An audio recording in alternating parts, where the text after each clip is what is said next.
Hello everybody. Turkey कुछ बड़ा करने जा रहा है। रिसेंटली टर्की ने अपने फाइटर जेट्स को अपग्रेड करने की सोची है और इसके साथ टर्की ने हाल ही कहा है that it was holding discussions with the members of euro fighter consortium, जिसमें कंट्रीज जैसे कि UK, Spain, Italy and Germany शामिल है। अब देखो यहाँ पर लगभग सारे कंट्रीज ने ये मान लिया था कि ठीक है हम यूरो फाइटर टाइफून टर्की को सेल करेंगे, लेकिन इमीडिएटली यहाँ पर जर्मनी ने मना कर दिया, जिसके बाद ये डील नहीं हो पाता है।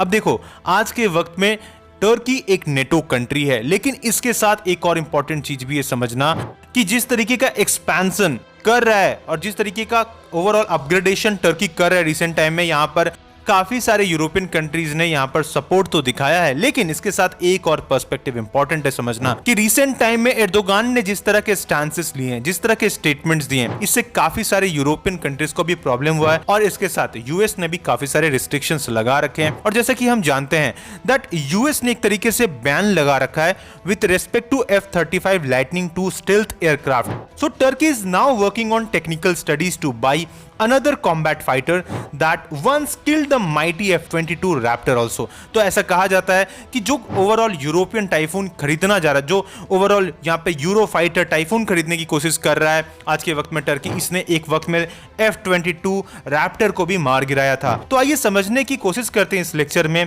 कि क्या टर्की अपने एयरफोर्स में बड़े चेंजेस करने जा रहा है और यूरो फाइटर टाइफून जैसे फाइटर एयरक्राफ्ट को ऐड करने की सोच रहा है। So many things to know in this lecture, but before starting this I welcome you to Srirams IS, an institute serving the nation since 1985. And if you have not subscribed this channel so far, do subscribe and press the bell icon for more update regarding world affairs. Now dear aspirants, if you are preparing for UPSC CSE 2025, so you have just 8 months in your hand, and in that case अगर अभी तक आपने अपने mains को अच्छे से prepare नहीं किया है तो you are definitely messing up with your attempt. But don't worry, आपको चिंता करने की जरूरत नहीं है, because we have a solution for you. Shriram's IAS is coming with a great opportunity जो बनाएगा आपको mains ready, and for that we have mains mastery course 2025 where we will address all your concerns regarding answer writing, जिसे आप ला सकते हैं maximum marks mains exam में। So dear aspirants, it's the right time to save your attempt. Join Shriram's IAS mains mastery course. Seats are limited and for more information link is in the description. दोस्तों, सबसे पहला सवाल आपके दिमाग में यह आता होगा कि क्या टर्की यूरो फाइटर टाइफून को अपनी एयरफोर्स का हिस्सा बनाने वाला है। टर्की ने हाल ही में यूरो फाइटर कंसोर्टियम, जिसमें यूके, स्पेन, इटली और जर्मनी के मेंबर्स के साथ डिस्कशन शुरू किया। बाकी सब कंट्रीज ने तो एक्चुअली मान लिया बात को, लेकिन जर्मनी ने यहाँ पर इनकार किया। देखो, जर्मनी का अपोजिशन समझना इंपॉर्टेंट है। जर्मनी ने ह्यूमन राइट्स इशू और पॉलिटिकल कंसर्न्स की वजह से अपने अप्रूवल देने से इनकार कर दिया। देखो, टर्की की नेटो मेंबरशिप के बावजूद कुछ टेंशन्स हैं जो मिलिट्री कोऑपरेशन को अफेक्ट कर रहे हैं, स्पेसिफिकली जब टर्की का स्टैंस काफी एग्रेसिव होता है। और यहाँ पर स्पेसिफिकली इंटरनेशनल स्टेज पर हम एर्दोगान को काफी सारे ऐसे भाषण या फिर स्टेटमेंट्स देते हुए दिखते हैं जो एक्चुअली नेटो के इंटरेस्ट के कई बार खिलाफ जाता है। और देखो, आने वाले वक्त में टर्की का एक विजन है कि वो जो मुस्लिम कंट्रीज हैं उनकी वो लीडरशिप को संभाले। अब देखो, अगला एक इंपॉर्टेंट क्वेश्चन है कि why Turkey needs an upgrade. देखो, टर्की एक नेटो कंट्री है और नेटो कंट्री के प्रिंसिपल्स के तहत मिलिट्री मॉडर्नाइजेशन उसकी जरूरत है, ना कि बस एक डिजायर।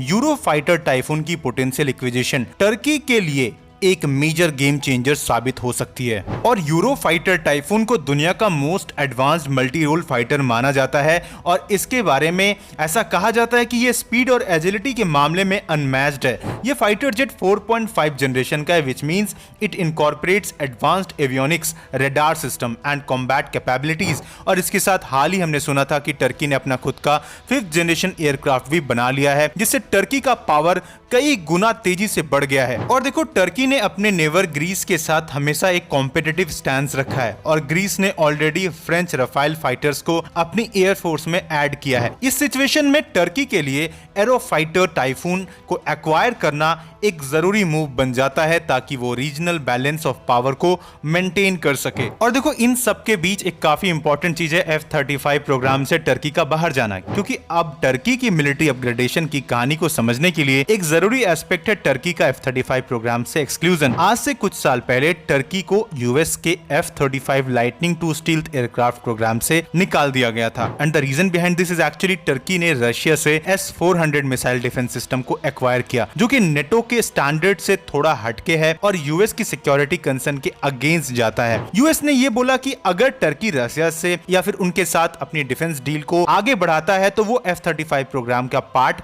नहीं बन सकता है। और यही हमें देखने को मिला कि F-35 एक हाईली एडवांस स्टील्थ एयरक्राफ्ट है जो टर्की के मिलिट्री पावर को काफी स्ट्रेंथ कर सकता था। लेकिन इस प्रोग्राम से निकाल दिया जाना टर्की के लिए एक बहुत बड़ा सेटबैक था और प्लस इंसल्ट भी था।